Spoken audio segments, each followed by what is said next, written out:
we had to keep putting the pressure on because seems to be no sense of urgency on their side.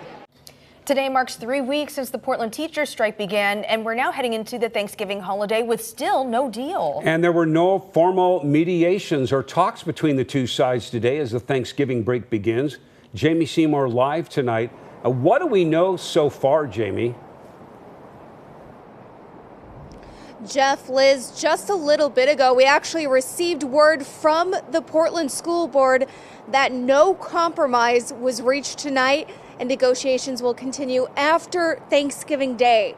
Meanwhile, thousands of PPS families are now left wondering if their kids will return to school next week after the holiday break. Another day starting with a picket line and rally.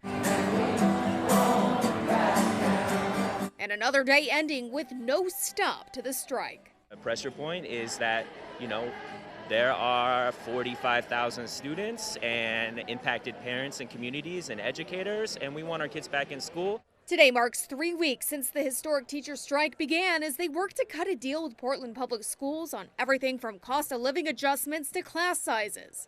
Wednesday, hundreds of teachers and supporters took to the front of Portland City Hall to put the pressure on leaders like the school board. This week, board member Julia Brim-Edwards said the two sides were close to a deal. I'm very focused on how do we find common ground with our teachers, who I know want to get back in our schools as well. A deal stalled as the sides continue to work through some sticking points, like the union wanting parents on school committees to help decide when class sizes get too big, something the board took issue with earlier this week concerning student privacy. Teachers tell KOIN 6 it's time to make a decision. And they need to listen to their constituents who are saying, we are done. We have a deal. We've worked really hard. It's your job now to show up and push this across the finish line.